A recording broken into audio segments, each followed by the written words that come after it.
All right, welcome to another Saturday morning sunrise lesson. Although it's not much of a sunrise this morning, it's cloudy, it looks rainy. But nevertheless, man, it's the spirit that counts. A Saturday morning sunrise lesson.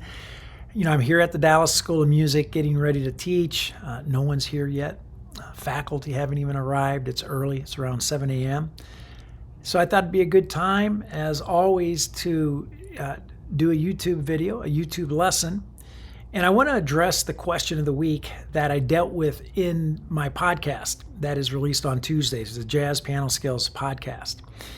And the question this week comes from Scotty Case, living in Cape Town, South Africa. And Scotty is wondering about this. He says, "Hey, Dr. Lawrence, I appreciate you taking my question. I hope to get some guidance on how best to proceed. I am not new to the piano. I have been playing for many years, primarily classical music. I am, however, new to jazz and fascinated with the idea of learning how to improvise. I have heard and read from many resources that I should begin improvising using the blues. I've been trying to improvise over the basic blues progression 1-4-5, but have found it to be more challenging than led to believe. Do you feel this is the best approach, or would I have better luck with a different approach? Thanks again for taking my question and taking the time to provide me with some guidance." So, Scotty, great question, and you're 100% correct. That is pretty common advice, right, that you hear jazz educators give to students beginning their jazz journey, wanting to learn how to improvise. They usually go to the blues first, right? And there's nothing wrong with that. There's nothing wrong with doing a simple trying to improvise over a simple 1-4-5 progression, or a 2-5-1 progression, or even just a harmonic pair. I'll talk about that here in a second. But regardless, whether you use a blues or a 2-5-1 or a couple chords, I think it's important to talk about what improvisation is and is not first, right? So you don't go in with a misconception of what you're trying to accomplish or what you're trying to achieve or do, okay? So the first thing is, improvisation is not the spontaneous playing of something that you've never ever played before, right? It is not asking your hands and your ears to go where they've never been. Because the reality of it is, your hands and ears are not going to go where they've never been, ever, right? So if this is true, then, which it is, it means then that you have to have a vocabulary to be able to use, to improvise. And that vocabulary is developed, right? As jazz musicians, we develop and practice that vocabulary so that we can call upon it when playing, when improvising. So if your thought process is that improvisation is somehow the creation, the playing of something that you've never done before, you're already off to a tough start, because that isn't what improvisation is, okay? Now, on the other hand, you have those who think improvisation is being able to sit down with your instrument and explore any of the notes. In other words, all 12 notes. In fact, I've heard educators actually give that advice to students, which on one hand is true, but it's horrible teaching advice. And that is, you have 12 notes, pick one.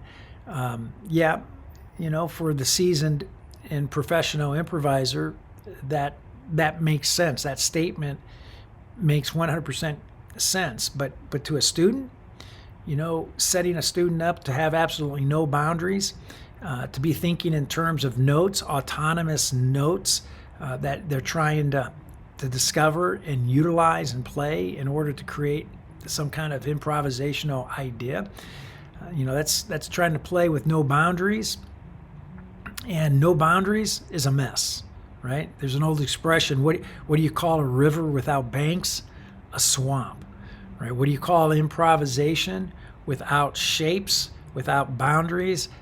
It's a mess. It's a big mess. So You don't want to be thinking that either, right? So on one hand, you don't want to be thinking that it's the spontaneous creation of something that you've never played before. On the other hand, you don't want to be thinking that, hey, I have 12 notes to use, to explore, to experiment with. Let me dive in and see what happens. Both of those ideas or impressions of what improvisation is are not. It's not correct, and it will lead to frustration, I promise. And the other misconception that most beginning jazz students have is that somehow the magic lies within the notes, all right? That if I find the right combination of notes to play, then I'm going to have success.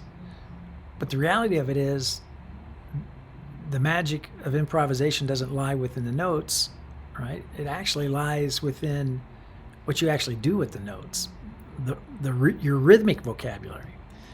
So I think it's important that you practice improvisation in such a way that is, number one, it's shape-centric, and number two, an emphasis is placed on rhythmic motifs and rhythmic ideas using the notes that make up the shape.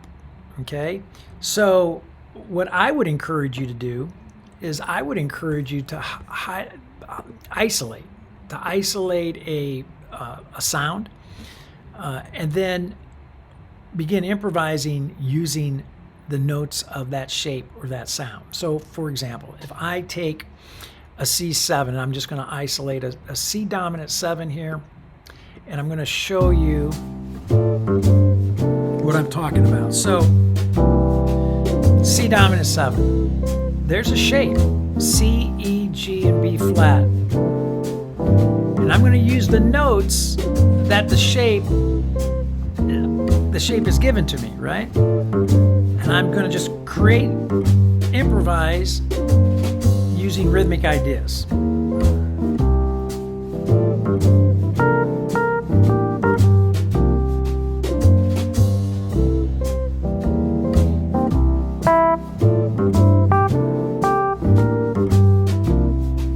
I'm just using C, E, G, and B flat.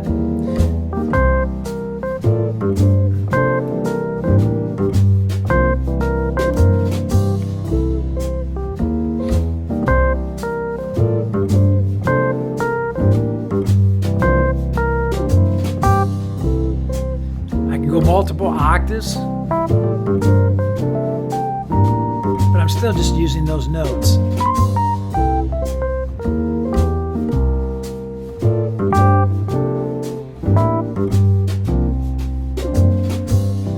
All right, so you get the idea. So I would actually recommend, instead of starting with any progression, whether it's a blues progression, whether it's like a 2-5-1 or a 3-6-2-5-1, or even if you're just pairing up a couple chords like a C7 and an F7, before I do any of that, I would isolate a sound. I would play a shape that formulates that sound harmonically, a chord in other words. And then I would use the notes that shape gives me to practice rhythmic motifs using the notes of that shape. That's it. That's how I would start.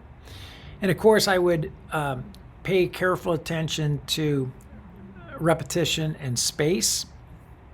I'm going to demonstrate that for you here in a second with the blues progression so you can see what I'm talking about. But that's where I would begin, okay? I would not recommend students starting with the blues or progression or even a couple chords. I would encourage them to begin with an isolated sound.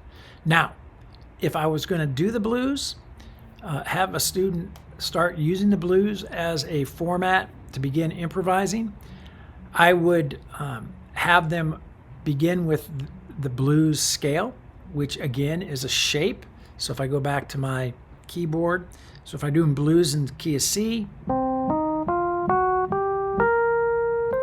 there's my blues scale, minor blues scale, C, E flat, F, F sharp, G, B flat, and if I double it up on top, the C, right? So I'll get this. So what I would do is I would have them work the blues progression. First, let's just play through it using the chords, right? So C7. So I'm just doing a simple 1-4-5 blues. F7. C7. G7. F7. C7. And then put a G7 and go back to the top. Now, my blues.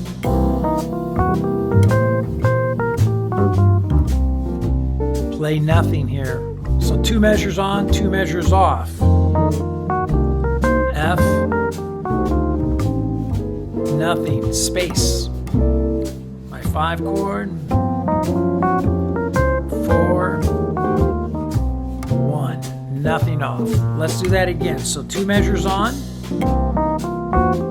up the scale, down the scale. Or up the shape, down the shape.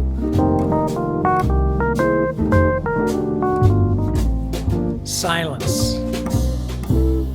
5 chord, 4, silence. Now add rhythm to that shape.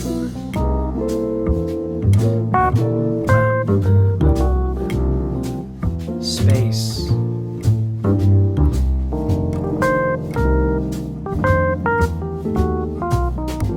Space. I'm just using the notes of the chord, right? Of the scale. Space. Let's do it again.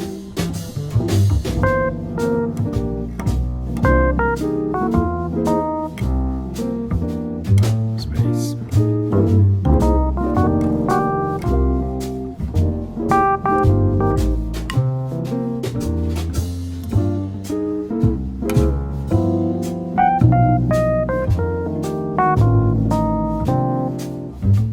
Get it?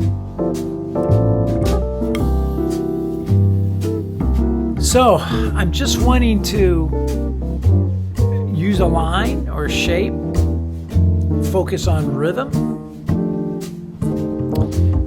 focus on space, repetition. Whether I'm doing it with an isolated chord or whether I'm doing it with a pattern, blues progression, or even a 2-5-1. Right? Or a pair of chords.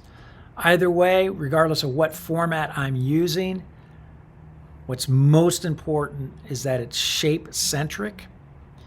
The shape gives me the notes, whether that shape is a harmonic shape like the C7 chord that I demonstrated earlier, or whether that shape is a scale or a pattern like the blues scale. Regardless of the shape, it provides you notes. You're going to use those notes to focus on rhythmic development, rhythmic motifs. And if you're going to do it with the blues, I would recommend that you also incorporate the space in there, the silence that is necessary as well. And you condition yourself to start to play, to formulate phrases, musical phrases based on those shapes, silence as well. Okay?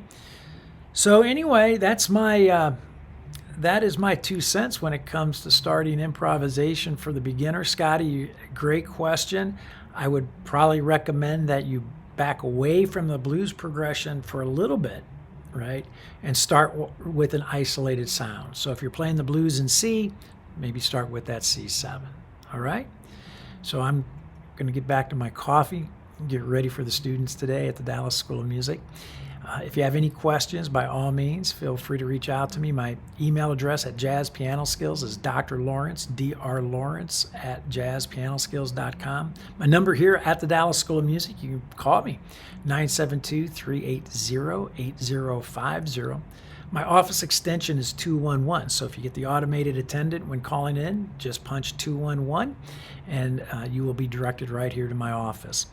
If you have not subscribed to my YouTube channel yet, please do so, so you get these Saturday morning sunrise or cloud rise lessons, and you also get my daily challenges that I publish as well. All right? Back to coffee. It's time for you. It's time for me to discover learn, and play. Have a great day.